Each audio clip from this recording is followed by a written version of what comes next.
ये है थारपारकर नस्ल की सबसे दुर्लभ गाय। और उसकी वजह है कि इस गाय की उम्र बहुत ज़्यादा है और इस गाय का दूध प्रोडक्शन जो है उसका रिकॉर्ड है वो भी बहुत ज़्यादा है। 20 से 25 लीटर दूध वाली गायों का उल्लेख कई बार होता है, लेकिन जो ओरिजिनल नस्लें हैं, जो ओरिजिनल लाइन्स हैं, जो वाकई में 20-25 किलो दूध बाल्टी में देकर दिखाया करती थी, वो नस्लें इस तरह की नज़र आती थी। उनका अडर इस तरह का नज़र आता था, उनका शारीरिक ढांचा इस तरह का नज़र आता था, उनकी खाल, उनका हर एक फीचर इस तरह का नज़र आता था। तो जब इस तरह की गायें 20-25 किलो दूध देती हैं तो अंदाज़ा लगाया जा सकता है कि गाय का पैरामीटर क्या होता है, अच्छी गाय के पैमाने क्या होते हैं। इस गाय से अब चला भी नहीं जा रहा। इस गाय की जो बुज़ुर्ग अवस्था है, अभी इसकी जो उम्र है और जो इसने दूध दिया है अपने पुराने सालों में, उसकी वजह से अब इसकी बॉडी बहुत डिसेबल्ड है, बहुत मुश्किल से चल पा रही है गाय। फिर भी एक बार फिर ये एक लैक्टेशन में प्रवेश करने जा रही है, बच्चे को फिर से जन्म देने जा रही है गाय। इस तरह की नस्लों को आगे बढ़ाना ज़रूरी है। 20-25 लीटर की क्षमता का उल्लेख कई बार होता है, लेकिन इस तरह के अडर और बनावट वाली गायें देखने को बहुत कम मिलती हैं। जब हकीकत में, जब ऑन ग्राउंड इन प्रैक्टिस जब इतना दूध निकालने की बात होती है तो बहुत ही कम कंटेंडर्स इस रेस के एंड तक रह जाते हैं। इस गाय का हर एक फीचर, इस गाय की हर एक कैरेक्टरिस्टिक देखने लायक है, रिसर्च करने लायक है कि जब सेलेक्टिव ब्रीडिंग की जाए, जब नई नस्लों को जन्म दिया जाए तो किस तरह की बातों का ध्यान रखना ज़रूरी है, किस तरह का एक मॉडल हमें दिमाग में स्मरण होना चाहिए, एक इमेजिनेशन में किस तरह का फ्रेम होना चाहिए, एक गोल, एक टारगेट किस तरह का होना चाहिए। ये वो नस्लें हैं जो पुराने वक्त में हुआ करती थी और जिनको मॉडर्नाइजेशन ने खो दिया। और अब भी अगर देसी गायों की ब्रीडिंग पे वो सेलेक्टिव ब्रीडिंग और इंटेंसिव वर्क नहीं हुआ तो ये नस्लें हमेशा के लिए विलुप्त हो सकती हैं। ये गाय शायद इसके बाद बच्चे को कभी भी जन्म ना दे और हो सकता है बछड़े को जन्म दे के अपना वंश आगे नहीं बढ़ा पाए। इसकी एक भी बच्चिया अभी इस दुनिया में नहीं है और हो सकता है एक बच्चिया दे के अपनी ब्लड लाइन को आगे भी बढ़ा जाए। लेकिन जो भी अंजाम हो, इस तरह की ब्लड लाइन्स, इस तरह के जीन पूल को आगे बढ़ाना बहुत ज़रूरी है।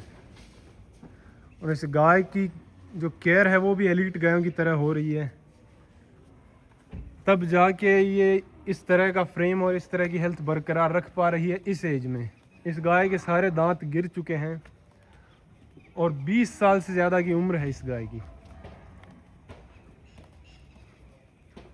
तो ये है नस्लों के पैमाने। और इस गाय की जो ब्लड लाइन है वो किसी भी फार्म से बिलोंग नहीं करती। जो सरकारी फार्मों पे जिन पे बहुत अच्छा काम हुआ है ब्रीडिंग पे, थारपारकर गायों की ब्रीडिंग पे, इस गाय का जो ब्लड है वो उन सभी से अलग है। एक अलग ब्लड लाइन से गाय बिलोंग करती है। ना इसमें CCBF ब्लड लाइन का कोई अंश है, ना LRS चांदन का या LRS बीछवाल का। तो एक अलग ब्लड लाइन है। इस ब्लड लाइन को संरक्षित करना, इस ब्लड को फ्यूज़ करना, आने वाली नस्लों को सेलेक्टिव ब्रीडिंग के थ्रू एक ऐसी नस्लें क्रिएट करना, इस तरह के स्पेसिमेंस क्रिएट करना जो अभी तक देखने को नहीं मिले हैं, उनके लिए इस तरह के बैकअप की ज़रूरत है। इस तरह की लाइंस को इंटीग्रेट करना बहुत ज़रूरी है। इस तरह की लाइंस को जब फार्म की इस तरह की गायों के साथ इंटीग्रेट किया जाए तो अच्छे रिज़ल्ट देखने को मिल सकते हैं। जो सेकंड टाइमर ये एक बच्चिया है जिसने इस तरह का आर्डर बनाया है। इस तरह की लाइंस को इंटीग्रेट जब किया जाए, सेलेक्टिव ब्रीडिंग इसी का नाम है, जब इस तरह की लाइंस को आपस में इंटीग्रेट किया जाए, और इसमें थोड़ा लक का भी रोल होता है कि जो फीचर्स हमें इस गाय से और उस गाय से दोनों से चाहिए वो डिज़ायरेबल फीचर्स ही आगे हमें मिले। एक गाय और है, ये भी 698 टैग नंबर की गाय, LRS चांदन की पुरानी गाय है। इसने भी 20 किलोग्राम तक दूध दे के उस फार्म में नए रिकॉर्ड्स बनाए थे अपने वक्त में। तो इन सभी गायों का ब्लड इस तरह के नंदियों के थ्रू जब फ्यूज़ किया जाए और अच्छा लक भी जब साथ में हो, और इनके सभी के जो best of the best features हैं, जो मिल्क प्रोडक्शन कैपेसिटीज़ है, जो इनकी शारीरिक बनावट है, ये सब जब फ्यूज़ हो सकें तो नई नस्लों की बनावट हो सकती है, तो नए कीर्तिमान स्थापित हो सकते हैं। वरना वही पुरानी बातें, वही पुराने रिकॉर्ड्स को बार बार उधेड़ा जाएगा, उन्हीं चीज़ों को मैनिपुलेट करके बार बार दिखाया जाएगा। ये सब बहुत ज़रूरी है।